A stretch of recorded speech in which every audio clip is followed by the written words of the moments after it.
what is the spiritual dream meaning of a car accident? I want you to think about something. What if the most powerful woman in the world handed over the wheel and it killed her? And look, this isn't just some hypothetical question. No, because it actually happened. And if you've ever had a dream about a car crash, the story of Grace Kelly, well, it's not just a story, it's a mirror. I mean, just think about who she was, a total Hollywood legend. An Academy Award winner. We're talking about someone at the absolute peak of her power. And on top of all that, she becomes a literal princess, right? The fairy tale ending. Or so we thought. Okay, but let's really look at this timeline. She fights, she claws her way to the top of the world. She builds this incredible life, completely on her own terms. And then, poof, 1956. She just surrenders it all. Her career, her independence, the whole identity she built for herself. Gone.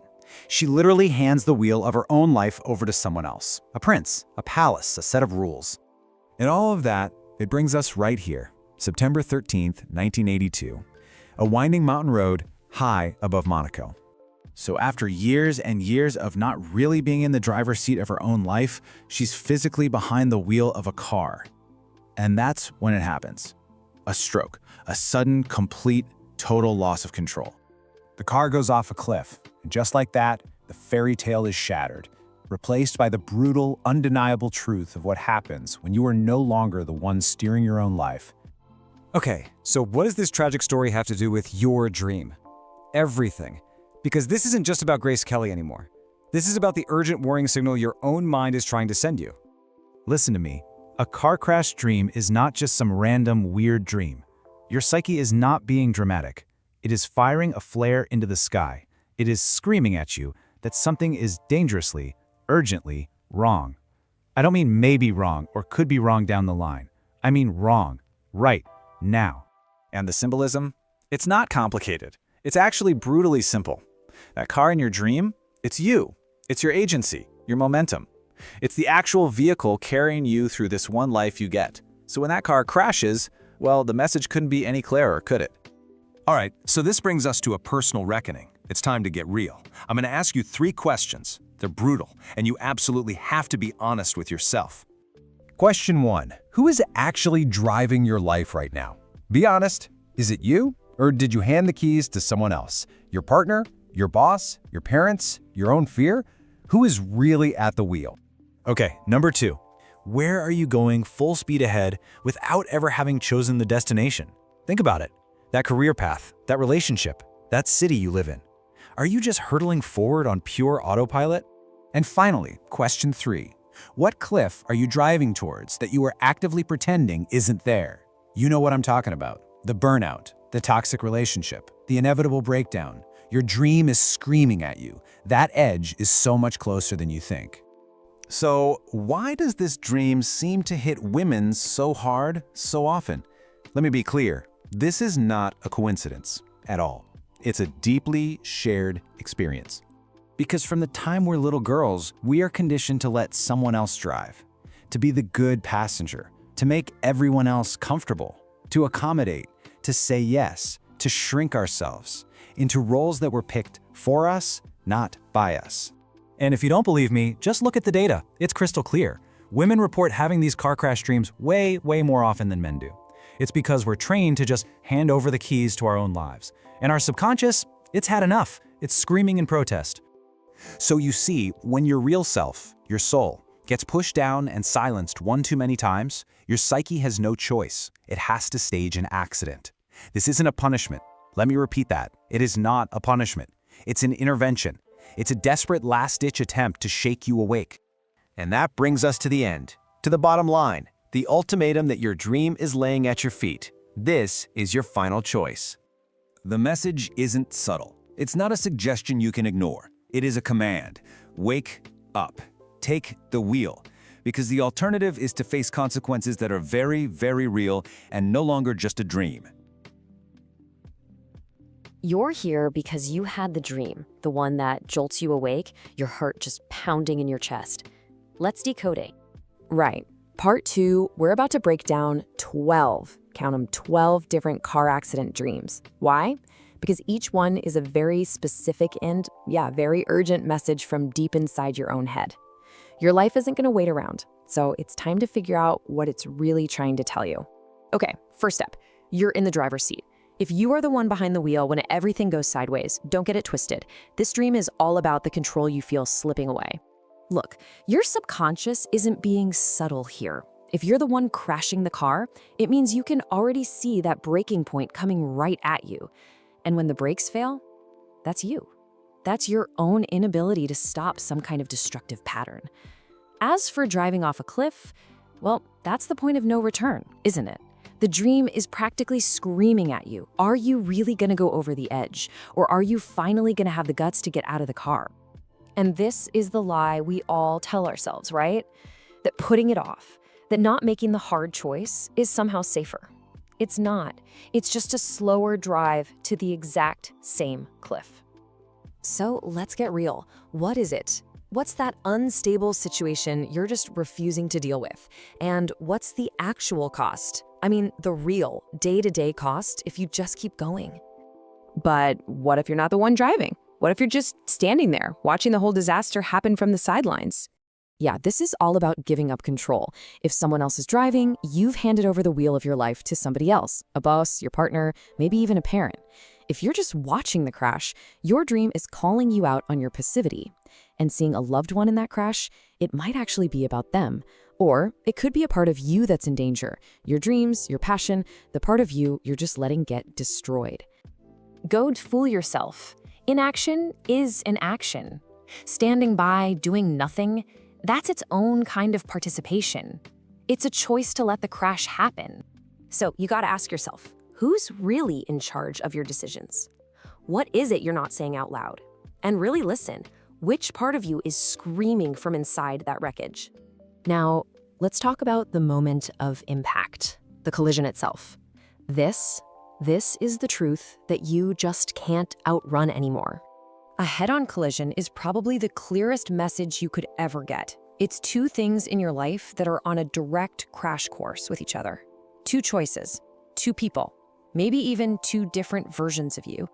And you know what? You can't have both. Something has to give. And if you're the one who causes the accident, that's your mind screaming at you about guilt you haven't dealt with. And the crash in slow motion, that's not a warning of something to come. Oh no, it's a replay of a disaster that's already happening in your life, right now, while you're just standing there pretending it'll fix itself. Think about it. Who have you hurt that you've never ever acknowledged? And what's that slow motion disaster in your life that you keep watching, just pretending you can't stop?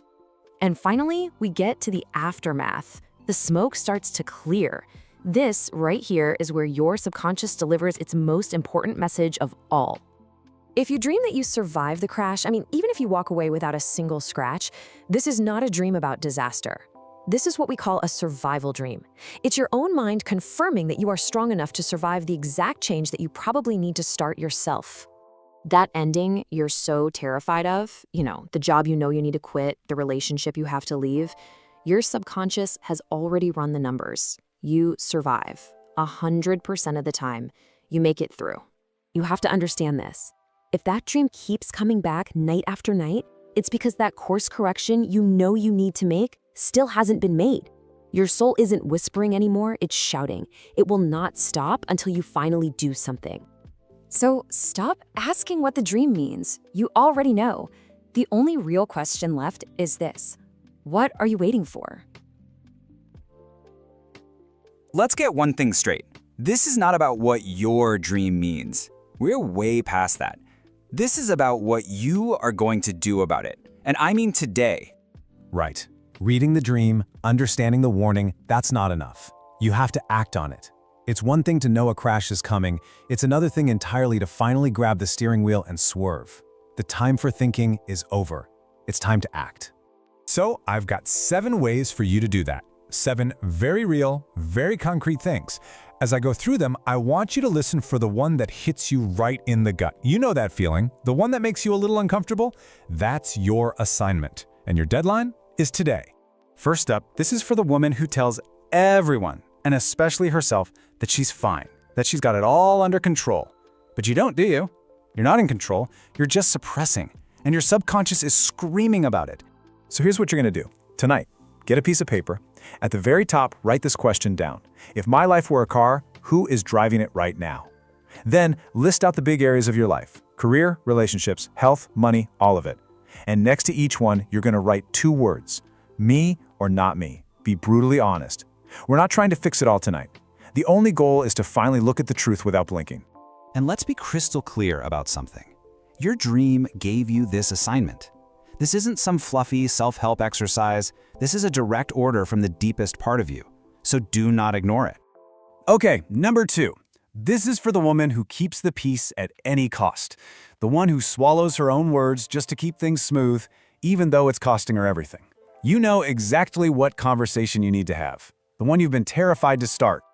Here's the plan. First, you're going to write it all down. Every single word you need to say. Get it out of your head and onto paper where you can see it. Then you set a deadline. 72 hours. 3 days, that's your window to have the talk. You can't keep driving down a road that's already collapsing. You have to understand the urgency here. The crash has already happened in your subconscious. The damage from your silence isn't some future event you're trying to prevent. It's happening right now. The impact has already been felt. Application 3. This is for you. The woman who is stuck. You know what you need to do. Leave, stay, start, quit, whatever it is. You've known for months, maybe years, but you're waiting for a sign, for a permission, for a perfect moment that is never going to come. Well, here's your permission. Your dream was the sign. The waiting is over. So take out your phone. I'm serious. Do it right now. Open your calendar, pick a date within the next 30 days, and create an event. Label it the day I decide. Then you're going to text one person you trust and tell them that date exists. That accountability? That's what makes it real. 30 days. That's your window, because the cost of not choosing is now officially way higher than the cost of the choice itself. Sometimes the car in distress isn't a metaphor. It's your actual body. That chronic fatigue you keep dismissing. The weird ache you pop pills for. The symptom you tell yourself is just stress. Your body is the check engine light, and it is flashing bright red. Please listen to your vehicle. Book that doctor's appointment you've been putting off. Today. Do not be the woman who waited too long to be taken seriously, especially by herself. Now, what if words and lists and confrontations just make you shut down? I get it. This one is for you. The woman who understands her world by creating, by using her hands. I want you to draw it. Get some paper, markers, whatever you have. First, draw the car from your dream. It doesn't have to be a masterpiece, just honest. Who's in it? Where does it crash? Then, on a new page, draw the new car, the one where you take the wheel. Who do you kick out of this car? Where do you turn? This isn't just art, it's a survival map. All right, let's go deeper. Because in nearly every spiritual tradition, a vehicle in a dream represents the soul, which means a car crash is a spiritual emergency. This isn't about religion, it's about your connection to your deepest self. Sometime today, find 20 minutes of absolute silence. No phone, no distractions. And just sit with this one question. What is my soul actually asking for right now? Don't invent an answer. Just wait. Let the real one surface. It will. And when it does, you have to answer its call. And finally, number 7. This is for you. The one whose dreams are intense, recurring, and leaving you feeling completely raw. The one who thinks this is a burden you have to shoulder all by yourself. It's not. It's a signal that the load has gotten too heavy. Reaching out to a therapist or a counselor is not an admission of failure. You are not built to survive your own crash alone. Nobody is. Asking for help, taking an outstretched hand, that's not weakness. That is the fiercest act of survival there is. So, 7 paths. You know which one is yours. You felt it as I was talking. Your dream was the warning flare. The signal has been sent. Now, the only question is, what will your action be?